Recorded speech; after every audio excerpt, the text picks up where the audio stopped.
Friends, मैं मुकेश वर्डवाल एक बार फिर से अपने YouTube चैनल पर आप सबों का हार्दिक स्वागत और अभिनंदन करता हूँ। आज के इस क्लास में प्रश्नों के आईने में जो श्रृंखला हमने चला रखी है उसके अंतर्गत भारत के संविधान के अंतर्गत 5 ऐसे प्रश्नों की चर्चा करेंगे जो अपने आप में काफ़ी महत्वपूर्ण हैं और भारत के संविधान को सही परिप्रेक्ष्य में समझने के लिए इन सारे प्रश्नों से रूबरू होना ज़रूरी है। सीधे तौर पर अगर देखा जाए तो ये भारत के संविधान के किसी अनुच्छेद से जुड़ा हुआ मामला नहीं है, लेकिन भारत का अगर हम संविधान को बेहतर तरीके से समझना चाहते हैं तो राज्य व्यवस्था से जुड़े कुछ तकनीकी शब्दावली है, कुछ राज्य के विभिन्न रूप हैं, कुछ सिद्धांत हैं। उन सिद्धांतों को सही परिप्रेक्ष्य में समझा जाना बहुत ही जरूरी है। और इसके पहले के वीडियो में हमने भारत के संवैधानिक विकास से रिलेटेड 10 अति महत्वपूर्ण प्रश्नों की चर्चा की। 5 क्वेश्चन का पहला सेट और 5 क्वेश्चन का दूसरे सेट में हमने संवैधानिक विकास की बात की। कहने को 10 क्वेश्चन थे, लेकिन हमने उसमें कम से कम 25-30 और क्वेश्चन की चर्चा की थी। ठीक इसी तरह से आज भी हम राज्य के विभिन्न रूप से जुड़े हुए या तकनीकी जो शब्दावली है उससे जुड़े हुए 5 प्रश्नों की चर्चा करेंगे और उसमें बहुत सारे इंपॉर्टेंट अन्य फैक्ट्स की भी जो है बात करेंगे। तो समय व्यर्थ ना गवाते हुए सीधे हम अपने मुद्दे पर आते हैं। तो प्रश्नों के आईने में, और ये फॉर ऑल कॉम्पिटिटिव एग्जाम्स है, सिविल सर्विसेज, एनडीएस, सीडीएस सब के लिए, और इसके अंतर्गत 5 क्वेश्चन सेट का ये सेट नंबर 3 है। और इसका जो टॉपिक है वो टॉपिक है राज्य और उसके विभिन्न रूप। तो सबसे पहला जो सवाल है वो सवाल यही है कि भाई राज्य कहते किसको है, राज्य शब्द का सर्वप्रथम प्रयोग किसने किया था। तो ये ध्यान रखना है कि भारत का जब हम मैकियावेली की बात करते हैं तो आपको पता है कि भारत का मैकियावेली चाणक्य को कहा जाता है। लेकिन सबसे बड़ा सवाल यह कि मैकियावेली खुद कौन था। चाणक्य को तो हम लोग जानते हैं, लेकिन जो मैकियावेली है वो प्रसिद्ध इटालवी विचारक हुआ करते थे और उन्होंने एक पुस्तक लिखी थी द प्रिंस। और द प्रिंस नामक पुस्तक में उन्होंने इटली के प्रशासन से संबंधित जिन सिद्धांतों का विवेचन किया वो उसी तरह से है जिस तरह से कौटिल्य ने अपने अर्थशास्त्र में भारत विशेषकर मौर्यकालीन प्रशासन के संबंध में जानकारी दी थी। तो इस वजह से हम क्या है कि कभी कभार ऐसा कहते हैं, इतिहासकार या कुछ विद्वान कहते हैं कि जो भारत का मैकियावेली है वो कौन है, चाणक्य है। तो मैकियावेली ने द प्रिंस नामक पुस्तक की रचना की थी। ये ध्यान रखना है कि मैकियावेली उन्होंने क्या किया था, कौन सी पुस्तक लिखी थी, मैकियावेली उन्होंने द प्रिंस नामक पुस्तक की रचना की थी। और इस द प्रिंस नामक पुस्तक में उन्होंने ही सबसे पहली बार राज्य शब्द का प्रयोग किया था। और इसके लिए जिस शब्द का प्रयोग किया था राज्य के लिए वो शब्द था द स्टेटो। द स्टेटो। जब हम राज्य की बात करते हैं तो राज्य के अंतर्गत 4 एसेंशियल जो एलिमेंट्स है, ठीक है, 4 एसेंशियल एलिमेंट्स जो हैं वो कौन कौन से हैं। तो एक सर्टेन टेरिटरी होना चाहिए, ठीक है। अगर हम भारत की बात करते हैं तो भारत एक राज्य है। और भारत एक राज्य क्यों है, तो आप भारत का नक्शा देखिए, वो एक निश्चित भूभाग है ना, एक सर्टेन टेरिटरी है। दूसरा एसेंशियल एलिमेंट्स जो राज्य का होता है वहां पर एक पॉपुलेशन निवास करना चाहिए। देखिए, सरकार की बात, संप्रभुता की बात आप तभी करोगे या किसी सर्टेन टेरिटरी की बात तभी करेंगे जहां पे पॉपुलेशन निवास करता हो। पॉपुलेशन ही अगर नहीं होगा तो जाहिर सी बात है राज्य की, सरकार की, संप्रभुता की कोई जरूरत नहीं होगी। जहां पर आबादी निवास करती है और सर्टेन टेरिटरी है वहां पर बेहतर कह सकते हैं कि जनता की जो आवश्यकताएं हैं, उनकी दशाएं, उनकी दिशाओं का बेहतर तरीके से प्रबंधन करने के लिए फिर वहां पे एक सरकार की जरूरत होती है। और वो सरकार कैसी होनी चाहिए, संप्रभु होनी चाहिए, सोवरेन होना चाहिए। यानी सबसे पहले सर्टेन टेरिटरी हो, फिर दूसरा क्या हो जाएगा, दूसरा हो जाएगा पॉपुलेशन। पॉपुलेशन तीसरा जो है वो क्या हो जाएगा, इसमें गवर्नमेंट होना चाहिए। और चौथा है कि वो सोवरेन होना चाहिए, यानी कि संप्रभु होना चाहिए। और सोवरेन का मतलब होता है, ये लैटिन भाषी शब्द सुपर एनस से बना है, जिसका मतलब होता है सर्वोच्च शक्ति, यानी जो सब के ऊपर हो लेकिन जो किसी के यानी कि कह सकते हैं जो अपने आंतरिक और बाह्य मामले में स्वतंत्र हो, किसी के डिक्टेट किए जाने पर वो जो है शासन नहीं करेगा, अपनी पॉलिसी नहीं बनाएगा। तो ये सर्टेन टेरिटरी हो, पॉपुलेशन निवास करता हो, वहां पर एक सरकार हो, और वह जो है वो कैसा होना चाहिए, सोवेरेन। तो सवाल यहां पे पूछा गया निम्नलिखित में से कौन सा राज्य का अनिवार्य तत्व यानी एसेंशियल एलिमेंट्स नहीं है। तो कितने एसेंशियल एलिमेंट्स हो जाएंगे, 4 हो जाएंगे। राज्य शब्द का सर्वप्रथम प्रयोग किसने किया, मैकियावेली ने। कौन सी पुस्तक लिखा था, द प्रिंस। इसका जो है एक इटालवी विचारक था। दूसरी बात, इसने इस पुस्तक में राज्य के लिए कौन से शब्द का प्रयोग किया, द स्टेटो शब्द का। और राज्य के जो 4 एसेंशियल एलिमेंट्स होते हैं वो टेरिटरी हो गया यानी कि निश्चित भूभाग, सर्टेन टेरिटरी हो गया, पॉपुलेशन यानी आबादी हो गया, गवर्नमेंट यानी सरकार हो गया, सॉवरेन का मतलब हो गया वो संप्रभु हो। तो सवाल है कौन तत्व नहीं है, आबादी। आबादी है कि नहीं है, ठीक है। प्रभु सत्ता यही है, संप्रभुता, संप्रभुता है कि नहीं, सॉवरेंटी है या नहीं है, ठीक है। क्षेत्र की बात है, सर्टेन टेरिटरी है कि नहीं। तो यहां पे प्रशासन नहीं है, सरकार और प्रशासन में अंतर होता है। यहां पर अगर सरकार होता, ठीक है, तब यहां पे शासन होता, तब जाकर जो है फिर क्या हो जाता कि वह अनिवार्य तत्वों में शामिल हो जाता है। लेकिन एडमिनिस्ट्रेशन लिखा है तो वो जो है अनिवार्य तत्वों में नहीं आता है। दूसरा सवाल है कि संवैधानिक राजसी कॉन्स्टिट्यूशनल मोनार्की का अर्थ निम्न में से क्या है। तो सबसे पहले देखिए कि जब हम राजसी, संवैधानिक राजसी यहां पे लिखा है ना, तो इसके लिए अंग्रेजी वर्ड क्या है, मोनार्की। मोनार्की का मतलब आप जानते हो राजतंत्र, राजतंत्रीय शासन की व्यवस्था। और राजतंत्रीय शासन की व्यवस्था जो है आप समझ जाइए सबसे प्राचीन व्यवस्था है, दुनिया के हर देश में ये मिल जाएगा। और इसी राजतंत्र के अगेंस्ट में जो है वो जन्म होता है लोकतंत्र का, गणतंत्र का जन्म होता है, ठीक है। और ये कॉन्स्टिट्यूशनल मोनार्की जो है ये आप ध्यान रखिएगा ग्रीक भाषा का शब्द है, ठीक है, ये ग्रीक भाषा का शब्द है। जबकि हमने सॉवरेंटी की बात की थी तो सॉवरेंटी जो है लैटिन भाषी शब्द है। जब हम मोनार्की की बात करेंगे, जब हम डेमोक्रेसी की बात करेंगे तो ये शब्द ग्रीक भाषा का शब्द है। लेकिन जब हम गणतंत्र की बात करेंगे, रिपब्लिक की बात करेंगे तो वो लैटिन भाषी शब्द हो जाएगा। कॉन्स्टिट्यूशन लैटिन भाषी शब्द है, इसके बाद गणतंत्र यानी रिपब्लिक लैटिन भाषी शब्द से बना है और उसके बाद इंग्लिश में है, लेकिन वो उसका मूल लैटिन भाषा में है। इसके बाद जो है अगर आपसे पूछा जाएगा सॉवरेंटी तो वो लैटिन भाषी शब्द है, ठीक है, ये ध्यान रखना है। तो यहां पे मोनार्की जब बात करते हैं ग्रीक भाषा का शब्द है और ये मोनेस प्लस आर्कियन जैसे 2 शब्दों से बना। मोनेस का मतलब होता है 1 और आर्कियन का मतलब रूल, यानी एक व्यक्ति का शासन। और एक व्यक्ति का जो शासन है वो शासन कैसे है, वो व्यक्ति क्या है, वंशानुगत, उसका शासन पे जो नियंत्रण है हेरेडिटरी है। और उसके बाद वो क्या है, निरंकुश है, जिस पर कोई अंकुश नहीं है। और उसकी जो ताकत है वो ताकत असीमित है, अनलिमिटेड है, ठीक है। ऐसी स्थिति में यहां पर राजा सर्वे सर्वा हो जाता है, उसके शब्द ही कानून हो जाते हैं। विधायिका, कार्यपालिका, न्यायपालिका, तीनों का वो हेड हो जाता है।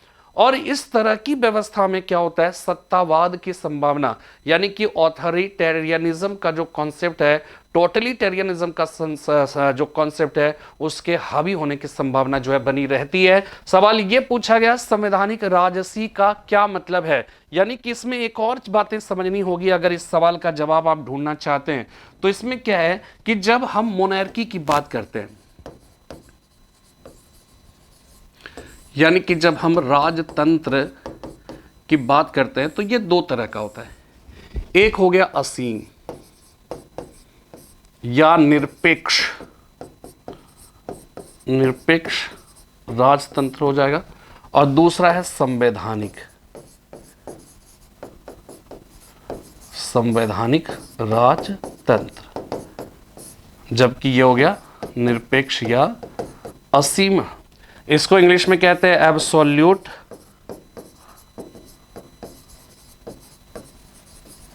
मोनार्की, और इसको कहेंगे कॉन्स्टिट्यूशनल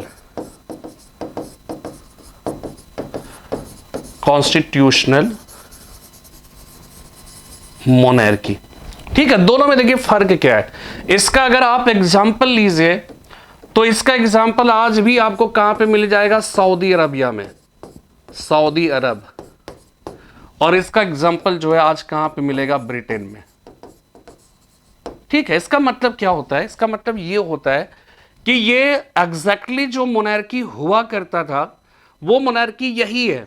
असीम का मतलब है, निरपेक्ष का मतलब ये हो गया कि जो अपने आप में परिपूर्ण हो, हर शक्ति से सामर्थ्य हो, ठीक है, और वो जो है वही विधायिका, वही कार्यपालिका, वही न्यायपालिका का प्रधान हो, वो सर्वे सर्वा हो, वही उसके शब्द ही कानून हो, वो निरंकुश हो, वो तानाशाह हो सकता है, वो असीम हो सकता है। ये तमाम तरह की जो बातें होंगी वो क्या हो जाएगा, राजतंत्र या व्यवस्था के अंतर्गत आएगा।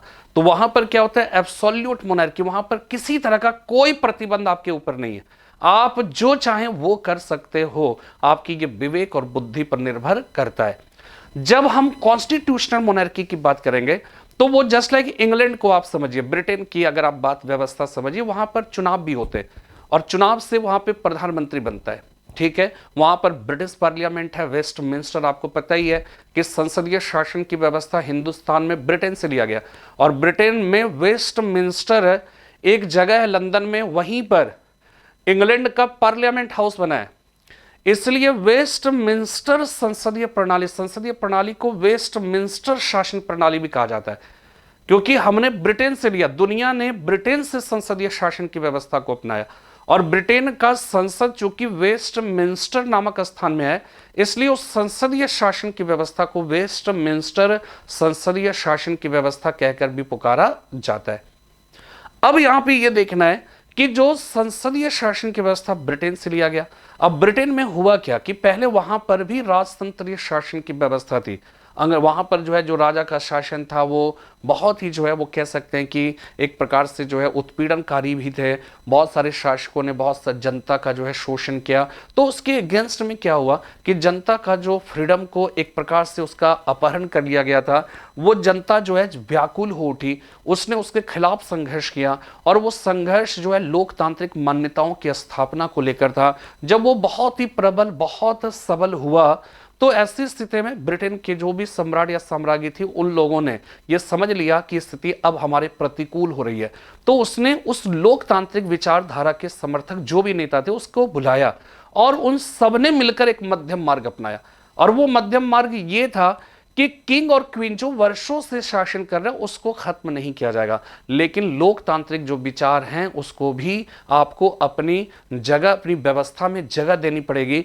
तो वहीं पर फिर संसदीय शासन की व्यवस्था आई, और उसमें क्या था, उसमें दो तरह के प्रधान हैं, एक टोकन हेड हो जाएगा, एक रियल हेड हो जाएगा, एक संवैधानिक प्रधान हो जाएगा, एक हो जाएगा वास्तविक प्रधान। तो संवैधानिक प्रधान जैसे हिंदुस्तान में राष्ट्रपति है, वास्तविक प्रधान प्रधानमंत्री, मंत्रिपरिषद है, ठीक उसी तरह से संसदीय शासन की व्यवस्था ब्रिटेन में होने की वजह से वहां का जो संवैधानिक प्रधान हो जाएगा वो किंग या क्वीन होगा, और जबकि वास्तविक प्रधान वहां का प्रधानमंत्री और मंत्रिपरिषद होगा। और जो हैसियत भारत के प्रेसिडेंट का है वही हैसियत ब्रिटेन का जो सम्राट या साम्राज्ञी, एक थोड़ा बहुत अंतर है, स्लाइट डिफरेंस है, लेकिन क्या है कि दोनों का लगभग इक्वल स्टेटस है, ठीक है। तो मंत्रिपरिषद के सलाह पर वहां पर भी किंग और क्वीन काम करते हैं, यहां भी राष्ट्रपति जो है मंत्रिपरिषद के सलाह पर ही काम करते हैं, आपको पता है आर्टिकल 74 के अंतर्गत जो है, ठीक है।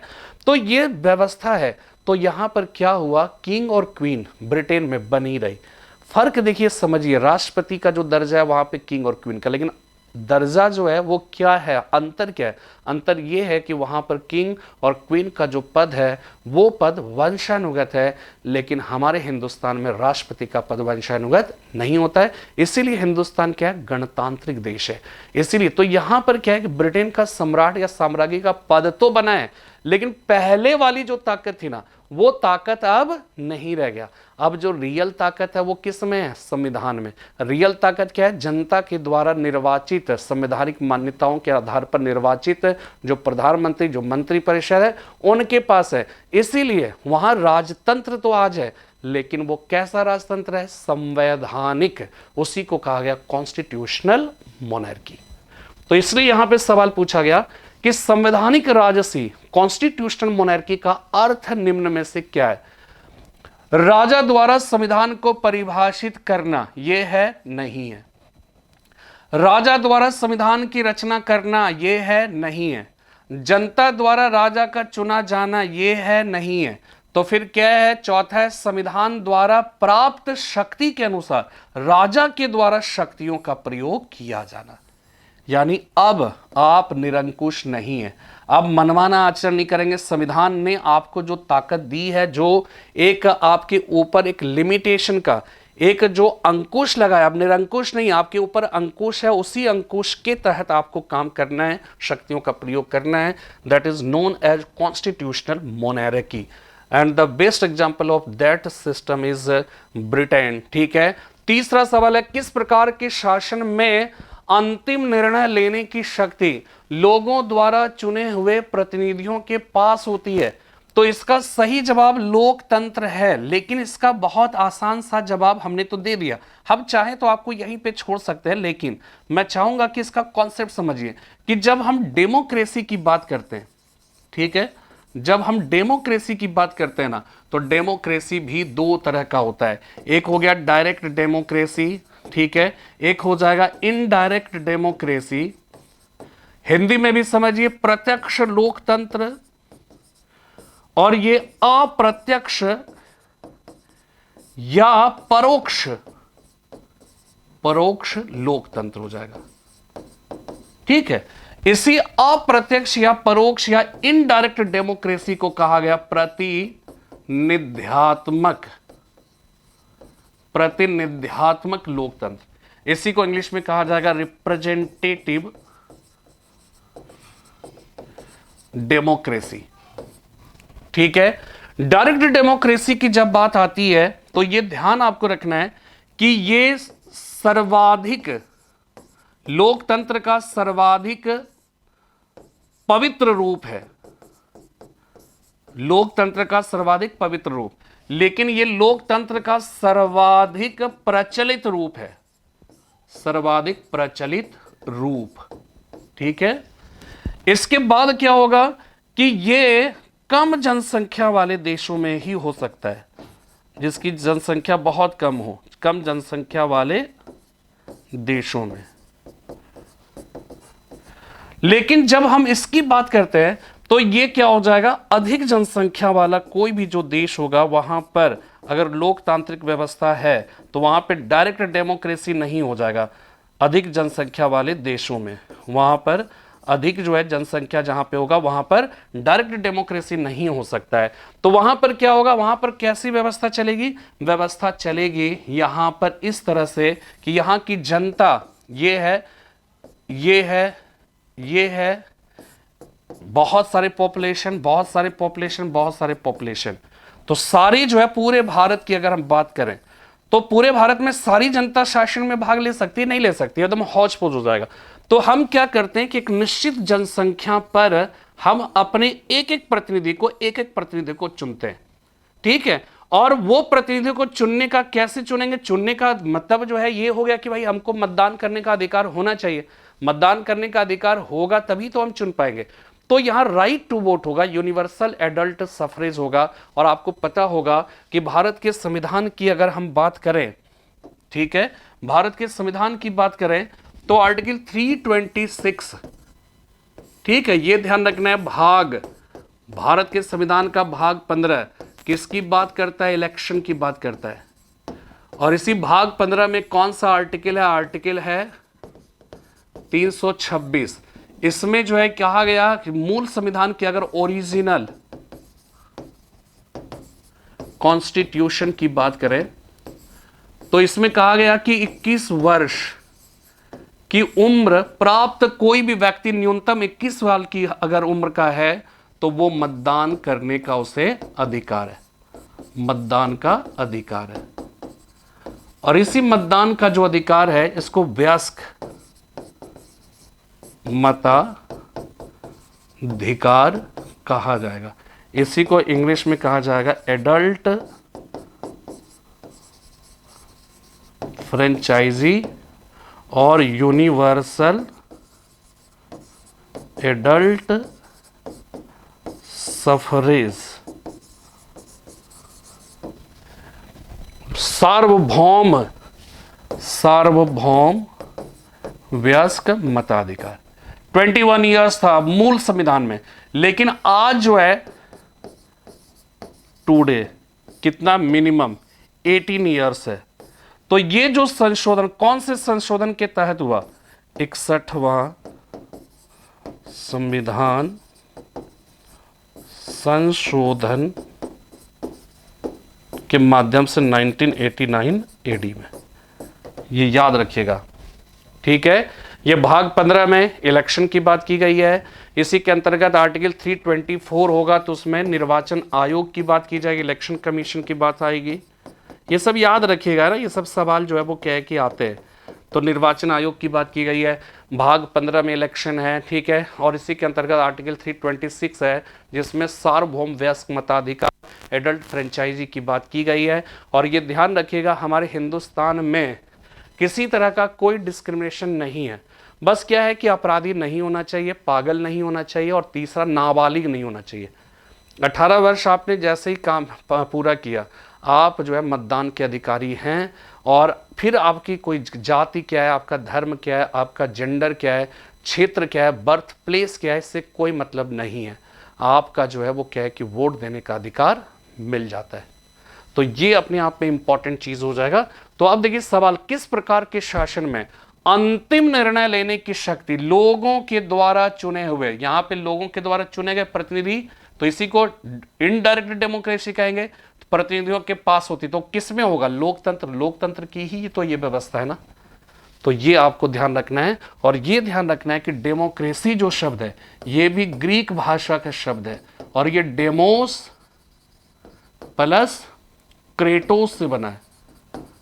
और डेमोस का मतलब होता है कॉमन पीपल, कॉमन पीपल, और क्रेटोस का मतलब होता है रूल, शासन, रूल ऑफ कॉमन पीपल। ठीक है, आम लोगों का शासन। नेक्स्ट जो है, नेक्स्ट सवाल है चौथा, शक्तियों का विभाजन। अब आप देखिए, वितरण, विभाजन, पृथक्करण, इन तीन चीजों में अंतर समझिएगा। वितरण की जब बात आती है ना, तो वितरण में जो है तो हम कहते हैं डिस्ट्रीब्यूशन, डिस्ट्रीब्यूशन। विभाजन की जब बात आती है तो यह है डिवीजन, और जब पृथक्करण की बात आती है तो होता है सेपरेशन। तीनों में अंतर क्या है कि पहले क्या है, एक सत्ता, एक सत्ता है, ठीक है, और उस सत्ता के अंतर्गत सारी शक्तियां होती थी।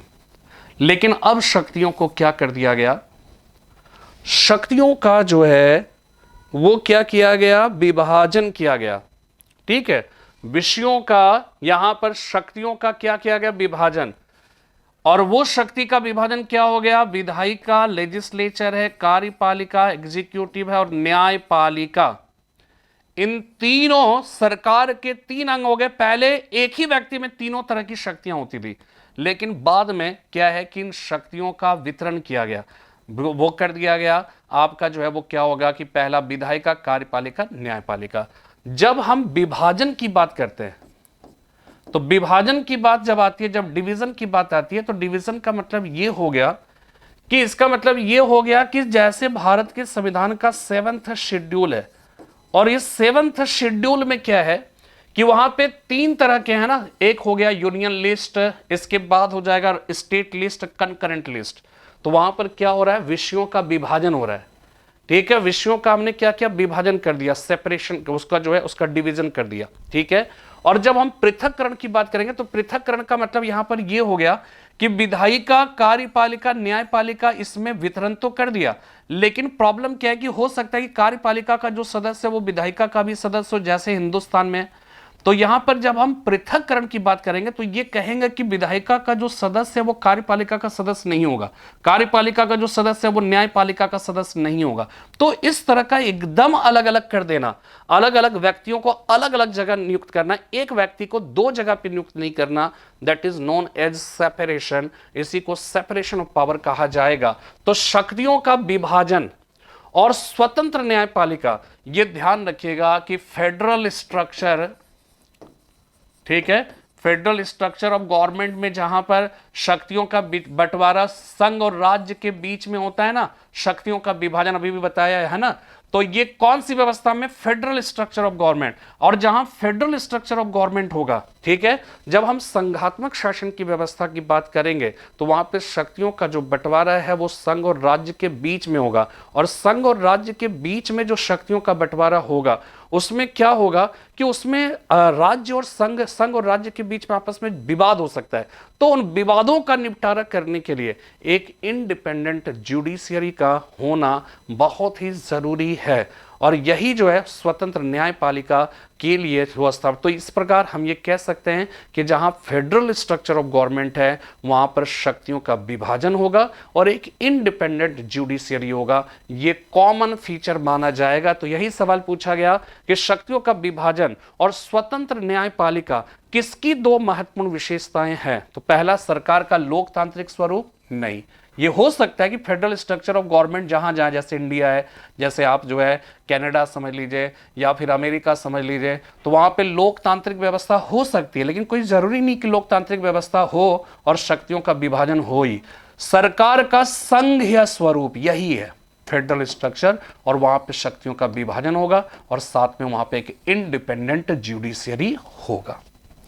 एकात्मक, जी यहां पे देखिए, यहां पे ये फेडरल है, इसी को हम यूनिटरी सिस्टम ऑफ गवर्नमेंट कहा जाता है। तो यूनिटरी सिस्टम ऑफ गवर्नमेंट में क्या होगा? यहां पर विभाजन नहीं होगा, यहां पे सारी शक्तियां एक ही में केंद्रित होगी। तो ये हो जाएगा एकात्मक स्वरूप। पांचवा सवाल एंड लास्ट जो है आज का, निम्नलिखित में से किसके अनुसार राज्य एक आवश्यक बुराई है?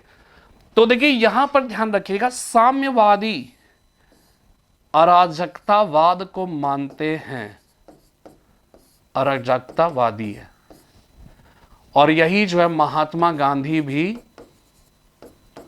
अराजकतावादी थे। तो राज्य अराजकता, इसको इंग्लिश में कहते हैं एनार्किज्म। एनार्किज्म, इसको कहा जाएगा नो स्टेट थ्योरी। जो राज्य को नहीं मानेंगे, कहेंगे कि राज्य नहीं होना चाहिए। साम्यवादी कहते हैं राज्य नहीं होना चाहिए। भाई क्यों नहीं होना चाहिए? इसलिए नहीं होना चाहिए क्योंकि राज्य क्या करता है? पूंजीपतियों को बढ़ावा देता है, जिससे क्या होता है, जो आम लोग, जो सर्वहारा वर्ग है, जो प्रोलेटेरिएट क्लास है, उस प्रोलेटेरिएट क्लास का क्या होता है? शोषण होता है, उसमें क्या होता है? एक्सप्लॉयटेशन होता है। इसलिए ये कहेगा राज्य नहीं होना चाहिए। तो राज्य नहीं होना चाहिए, ये साम्यवादियों की अपनी विचारधारा नहीं। इसके पहले अराजकतावादियों ने, उसने इस तरह की बात की थी और साम्यवादी उससे प्रभावित है। इसलिए इसका सही जवाब कि राज्य नहीं होना चाहिए, तो अराजकता, अराज यानी राज्य नहीं हो, एनार्किज्म की बात करता है, ये नो स्टेट थ्योरी की बात करता है। और इसी के समर्थक महात्मा गांधी भी थे। लेकिन फर्क ये था कि कम्युनिस्ट जो है, जो अराजकतावाद के समर्थन करते थे, इनके पीछे इनका जो दृष्टिकोण और दर्शन महात्मा गांधी के द्वारा इस सिद्धांत के समर्थन किए जाने का जो दर्शन था, उस दर्शन से अलग है। साम्यवादी इसलिए राज्य का समर्थन नहीं करते हैं क्योंकि इनको लगता है कि पूंजीपतियों को यह बढ़ावा देता है और प्रोलेटेरिएट क्लास का जो एक्सप्लॉयटेशन बढ़ता है। महात्मा गांधी इसलिए राज्य को नहीं मानते थे। उनके अनुसार राज्य अनिवार्यता क्या है? वो हिंसा पर आधारित होता है। हिंसा पर आधारित कहने का मतलब यह है, राज्य, आप खुद सोचिए, बहुत सारे ऐसे लोग होंगे, ठीक है ना, कि वो जो है वो क्या करते हैं कि वो कानून का दिल से सम्मान करते हैं, वो अपना एक सिविल ड्यूटीज मानते हैं, एक नागरिक कर्तव्य मानते हैं कि भाई ये हमारी ड्यूटीज है अपने देश के प्रति, और एक सिविल जो है वो ड्यूटी है, इसलिए हमें इसका पालन करना चाहिए। क्लियर है बात? लेकिन बहुत सारे मैक्सिमम लोग जो है कानून का पालन डर से करते हैं। आप जो है वो क्या है कि आप देखिए, आपके ऊपर अगर चालान नहीं कट रहा है आपकी गाड़ी का, तो आप जो है लाल बत्ती, रेड लाइट क्रॉस करके निकल जाते हो। लेकिन जिस दिन से चालान कटने लगेगा, जिस दिन ई चालान कटेगा, आपके घर में आने लगेगा, तो आप उस दिन से पालन करना सीख जाओगे। तो आप किस लिए पालन कर रहे हैं? दिल से पालन कर रहे हैं, कुछ लोग हो सकते हैं, लेकिन मैक्सिमम लोग भय से पालन करते हैं। इसलिए गांधी जी कहते हैं कि राज्य जो है वो अपनी बातों को भय से, खौफ से मंगवाता है, और भय और खौफ का जहां आलम होगा वो एक हिंसा पर आधारित व्यवस्था होगी। और गांधी जी किसी भी प्रकार की हिंसा को स्वीकार नहीं करते थे। लेकिन साथ में वो ये भी कहते थे कि हिंसा पर आधारित राज्य है अनिवार्यता, लेकिन अभी स्थिति ऐसी नहीं है कि राज्य को एकदम हटा दिया जाए। अगर हटा दिया जाएगा तो स्थिति और खराब हो जाएगी। इसलिए वो कहते हैं कि राज्य एक आवश्यक बुराई है, एक नेसेसरी एविल है। अब हमें उसको स्वीकार करना ही होगा, और ये तब जाकर ये खत्म करेंगे जब हर व्यक्ति एक समान स्टेटस का हो जाए, वो ये समझने लगे कि नहीं, अब जो है वो क्या है कि हमें कुछ गलत नहीं करना है। हर व्यक्ति जो है, कहते हैं ना कि ईश्वर अल्लाह तेरो नाम सबको सन्मति दे भगवान, इस धरती पर स्वर्ग ही स्वर्ग है, राम राज्य, यहाँ पे एक यूटोपिया की जो है वो क्या है कि जो कल्पना में एक स्वर्गिक जो आनंद से भरा जो स्वर्ग होता है, जो स्थान होता है, वो स्थान, वो स्टेटस जब आएगा तब जाके राज्य हटना चाहिए। और जब तक नहीं हटता है तब तक राज्य होना चाहिए। लेकिन फिर सवाल ये उठता है कि किस तरह का राज्य। तब गांधी जी कहते हैं, वो जो है थोरो के इस विचारधारा से प्रभावित दिखते हैं कि वही सरकार सबसे अच्छी है जो सबसे कम दिनों तक शासन करती है। और ऐसी व्यवस्था किस में होगी? लोकतंत्र की व्यवस्था में। इसलिए गांधी जी लोकतंत्र के समर्थक थे। इसलिए गांधी जी राज्य को एक आवश्यक बुराई मानते थे। अराजकतावादी होते हुए भी उन्होंने राज्य के वजूद को स्वीकार किया। उन्हें लगा कि ये आवश्यक है, बुराई है लेकिन आवश्यक है, अब इसको एक्सेप्ट करना ही पड़ेगा, ठीक है। लेकिन वो थे अराजकतावादी। लेकिन उनकी जो अराजकतावाद का जो कॉन्सेप्ट था वो आध्यात्मिक था, हिंसा पर जो आधारित होने की वजह से वो अस्वीकार करते थे। लेकिन अगर हम साम्यवादियों की बात करें तो वो भौतिकवादी हैं। वो कहते हैं पूंजीपतियों को बढ़ावा देता है, इसलिए राज्य नहीं होना चाहिए। ये बात है। तो इसका सही जवाब है अराजकतावादियों। तो उम्मीद करता हूं कि आज की इस क्लास से आपको बहुत सारे इंफॉर्मेशन, बहुत सारे कॉन्सेप्ट आपको समझने का अवसर मिला होगा, और यही हमारा उद्देश्य है। अच्छा लगे तो शेयर करिए, ज़्यादा से ज़्यादा लोगों तक पहुंचाइए। यही हम आपसे एक्सपेक्ट कर सकते हैं, उम्मीद कर सकते हैं। फिलहाल आपकी जिम्मेदारी है, आप समझिए। अगर ऐसा उचित समझते हैं तो ठीक है, नहीं तो कोई बात नहीं है। फिलहाल मैं आपकी सेवा में सदैव तत्पर रहूँगा। एम्बेसी ऑल जो है वो क्या है कि इस तरह की व्यवस्था में लगा रहता है। फिलहाल आज इतना ही, कल मिलते हैं फिर इसी विषय के साथ। तब तक के लिए जय हिंद, जय भारत।